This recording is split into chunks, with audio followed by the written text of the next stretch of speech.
মানুষকে মরণ বনে গেল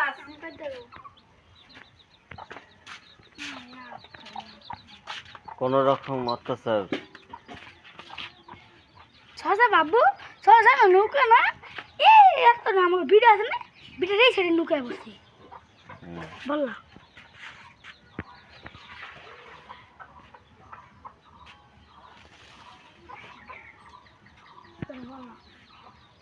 সেখানে যায় না ও মানে ঘরের সামনে ওই সামন দিয়ে আড়ে